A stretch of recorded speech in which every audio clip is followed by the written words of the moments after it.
জীবনে আশা যত কম হবে ভালোবাসা তত বেশি হবে। একটি মানুষের কাছে আপনি অনেক আশা করে বসে আছেন, দিন শেষে আপনার মনের মতো বা মনের আশা সে পূরণ করতে পারছে না, তখনই মন খারাপ হয়। আর যখন আপনি কারো কাছে কোনো আশাই করবেন না, তখন সে যদি আপনাকে একটি চকলেটও গিফট করে, ওইটার আনন্দটা অনেক বেশি সুন্দর হয়। আকাশ সমান যেন আনন্দ পেয়ে যাই তখন আমরা। তাই আমার কাছে মনে হয় মানুষের কাছে যত আশা কম করা যায় ততই জীবনে সুখী হওয়া যায়। যাই হোক, আজকে দুপুরে রান্না করার জন্য রান্নাঘরে চলে আসলাম। তো আজকে আমার শাশুড়ি সব রান্না করছে। এদিকে চাল ভিজিয়ে রাখা হয়েছে পিঠা বানানোর জন্য, আর এদিকে পোস্ত দানা দিয়ে রুই মাছ ভুনা করা হবে। এর আগে পোস্ত দানার তরকারি আমরা কখনো খাইনি, এই প্রথমেই খাওয়া হবে আজকে।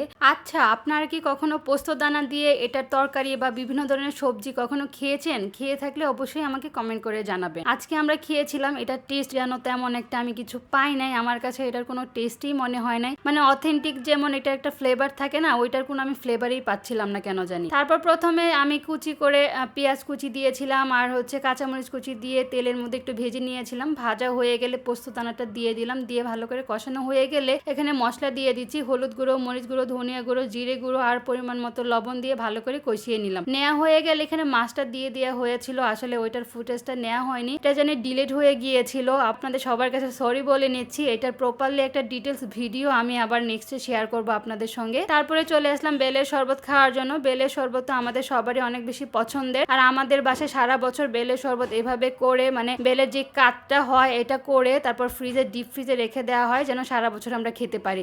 তো এই বেলের এটা ছিল, কাঠটা ছিল গত বছরে, তো ছিল আমরা অনেকটাই খেয়ে শেষ করে দিয়েছিলাম, লাস্টে একটু ছিল, ভাবলাম আজকে শরবত করে খাই। তো আমাদের বাসায় সব সময় বেল বলেন, আম বলেন, মানে যত ধরনের সবজি বা যত ধরনের ফল আছে এগুলি সবসময় আমরা এরকম করে ডিপ করে রেখে দিই যেন নেক্সট ইয়ারও খেতে পারি, মানে অফ সিজনেও যেন আমরা মজা করে খেতে পারি। তারপর আমি বেলের কাঠটা নিয়ে নিলাম, এখানে আবার পরিমাণ মতো একটু চিনি দিয়ে নিচ্ছি, দিয়ে ভালো করে মিক্সড করে নিচ্ছি, ভালো করে মিশিয়ে তারপর পরিমাণ মতো এখানে পানি দিয়ে দিব। আর বেলের শরবতের উপকারিতা তো বলে শেষ করা যাবে না, এটার অনেক ধরনের উপকারিতা আছে। আর এই গরমের মধ্যে এক গ্লাস বেলের শরবত খেলে পেটটা আর মনটা একদম শান্তি হয়ে যায়। গরমের মধ্যে এরকম একটা প্রপার জুস যদি খাওয়া হয় অনেক বেশি শান্তি লাগে। তো হয়ে গেলে আমি ছাকারও দরকার নেই, আগে থেকে ছাকাই ছিল। তারপর আমি সবার গ্লাসে গ্লাসে সার্ভ করে দিয়েছি, সবাইকে দিয়েছি আর নিজেও খেয়ে নিলাম। অনেক বেশি মজা লেগেছে, একদমই মনে হয় না যে এটা ফ্রোজেন করা ছিল। তারপর অনেক মজা করে সবাই এনজয় করে খেলাম। আসলে শান্তি, সবাই একসঙ্গে কোনো খাবার খেলে অনেক বেশি মজা লাগে। একা একা খাওয়ার একদমই তৃপ্তি লাগে না, সবাই পরিবারের সবাই একসঙ্গে থাকলে, একসঙ্গে কোনো খাবার করলে এবং খেলে অনেক বেশি মজা লাগে। তো আমরা সবাই মিলে একসঙ্গে এগুলা খেলাম আর অনেক গল্প করলাম।